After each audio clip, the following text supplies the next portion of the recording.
Hello everyone, welcome back to my channel Harnath spoken English. ఈ రోజు వీడియోలో సందర్భాన్ని బట్టి మాట్లాడే కొన్ని మాటలను మరియు తరచుగా మాట్లాడే కొన్ని మాటలను Telugu to English with examples తో ఎలా మాట్లాడాలో నేర్చుకుందాం. వీడియో స్టార్ట్ చేయబోయే ముందు ప్రీవియస్ వీడియోలో నేను మిమ్మల్ని అడిగిన క్వశ్చన్ కి ఆన్సర్ చూద్దాం. సో ద క్వశ్చన్ ఈస్, ఎప్పుడూ పనిచేస్తూ ఉండేవాళ్ళు. దీన్ని ఇంగ్లీష్ లో వర్క్హాలిక్ అంటారు. వర్క్హాలిక్ అంటే ఎప్పుడూ పనిచేస్తూ ఉండేవాళ్ళు. ఈ వీడియోలో మీకుండబోయే క్వశ్చన్, మనం చివరిసారిగా ఎప్పుడు కలుసుకున్నాము? దీన్ని ఇంగ్లీష్ లో ఎలా చెప్పాలో కామెంట్ సెక్షన్ లో తెలియజేయండి. Now let's get in to the class. ప్రతి నెల ఈఎంఐ కట్టలేకపోతున్నాను. చాలా మంది ఈఎంఐ కట్టలేక ఇబ్బంది పడుతూ ఉంటాం కదా. I'm unable to pay EMI. I'm unable to pay EMI. దీనికి రిలేటెడ్ సెంటెన్సెస్ చూద్దాం. ఎంత వచ్చినా ఏం మిగలడం లేదు. ఇది ప్రతి ఒక్కళ్ళు అనే మాట కదా. No matter how much I get, nothing remains. No matter how much I get అంటే ఎంత వచ్చినా లేదా ఎంత సంపాదించినా అని. నథింగ్ రిమైన్స్ అంటే ఏమీ మిగలదు లేదా ఏమీ మిగలడం లేదు అని. పరిస్థితులు అంత బాగలేవు.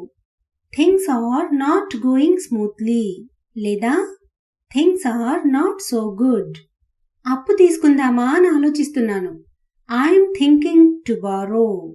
I'm thinking to borrow. Borrow అంటే అప్పు తీసుకోవడం. చెప్పాల్సిందంతా చెప్పాను, ఇక నీ ఇష్టం. I said what I have to say. It is up to you.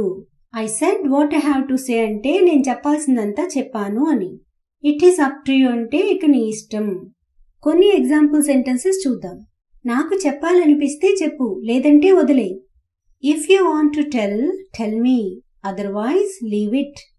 If you want to tell me అంటే నాకు చెప్పాలనిపిస్తే చెప్పు అని. Otherwise, leave it అంటే లేదంటే వదిలే అని. ఏదైనా సరే సూటిగా చెప్పు. Whatever it may be, tell directly.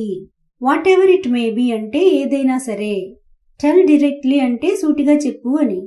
వాళ్ళకి ఫోన్ చేసి వెళ్ళడం మంచిది, లేదంటే ఇబ్బంది పడతాం. It is better to call them before we go.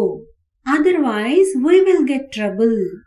It is better to call them before we go అంటే వాళ్ళకి ఫోన్ చేసి వెళ్ళడం మంచిది అని.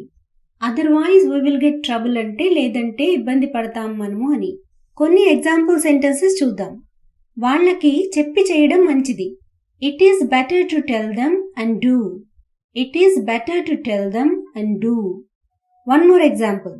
వాళ్ళని అడిగి తీసుకోవడం మంచిది, లేదంటే అపార్థం చేసుకుంటారు. It is better to ask them before we take. Otherwise, they will misunderstand. It is better to ask them before we take. Otherwise, they will misunderstand. ఖాళీగా ఉన్నానని ఇంట్లో తిడుతున్నారు. సో ఏమీ చేయకుండా ఇంట్లో ఖాళీగా ఉంటే తిట్టడం అనేది కామన్ కదా. They are scolding at home for being lazy. They are scolding at home for being lazy. ఖాళీగా ఉండే బదులు ఏదో ఒక జాబ్ చూసుకో. Instead of being idle, search for any job. Instead of being idle అంటే ఖాళీగా ఉండే బదులు లేదా సోమరితనంగా ఉండే బదులు. నాకు ఏదో ఒకటి చెయ్యాలనే ఉంది, కానీ ఏం చెయ్యాలో తెలియడం లేదు. I also want to do something, but I don't know what to do.